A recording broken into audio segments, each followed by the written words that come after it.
இறந்த பின் இறுதி சடங்கு செய்ய சிரமப்பட வேண்டாம், 25,000 ரூபாய் வைத்திருக்கிறோம் என ஒரு குடும்பமே விஷமருந்தி உயிரை மாய்த்து கொண்டுள்ளது.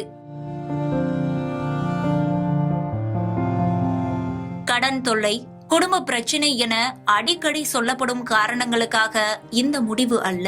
ஆனால் உருக்கமான கடிதத்துடன் விடை பெற்றிருக்கும் நகை கொள்ளர் குடும்பம் உயிரை மாய்த்து கொள்ள காரணம் என்ன பார்க்கலாம்.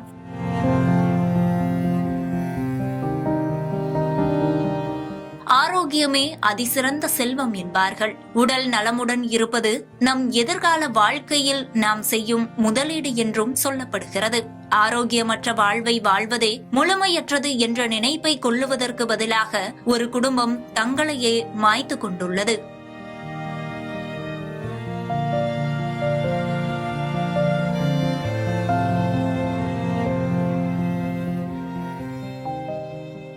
ஈரோடு அருகே நஞ்சை ஊத்துக்குழி பொன்னகரில் தனது மனைவி மற்றும் பெண் பிள்ளையுடன் வசித்து வந்துள்ளார் நாகேந்திரன். நகை கொள்ளரான நாகேந்திரனுக்கு பல நாட்களாக வாய் புற்றுநோய் இருந்ததாக தெரிகிறது. இதனால் அவர் அவதிப்பட்டு வந்த அதே சூழலில் மனைவி ஷகிலா தேவிக்கும் தைராய்டு பாதிப்பு இருந்துள்ளது. மகள் தானியலட்சுமிக்கும் மன வளர்ச்சி குறைவாக இருப்பதை கவனித்த பெற்றோர் ஆரோக்கியமற்ற வாழ்வால் கடும் மன உளைச்சலில் இருந்து வந்துள்ளனர். இந்நிலையில் வீட்டில் இருந்த மூவரும் மருந்தி ஒன்றாக உயிரை மாய்த்து கொண்டுள்ளனர். இப்படி ஒரு சம்பவம் நடந்தது குறித்து தகவல் அறிந்து சென்ற காவல்துறையினர் உடல்களை கைப்பற்றினர். சம்பவ இடத்தில் அந்த குடும்பத்தினரிடமிருந்து சிக்கிய கடிதம் ஒன்று அத்தனை உருக்கமானதாக இருக்கிறது. இந்த கடிதத்தில் இந்த முடிவு அதிர்ச்சியாக இருக்கலாம், ஆனால் வேறு வழி இல்லை. இது எங்கள் சொந்த சுய நினைவுடன் ஆராய்ந்து எடுக்கப்பட்ட முடிவு.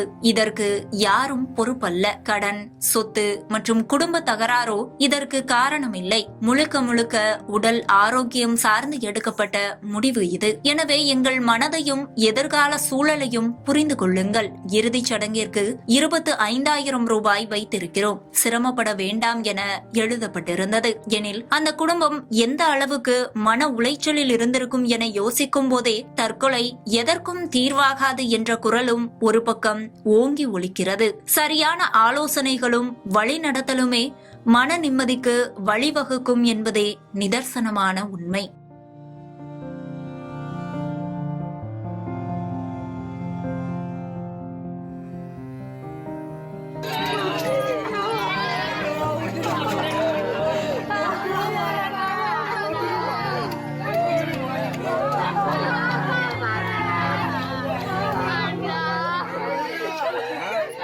தற்கொலை எதற்கும் தீர்வல்ல.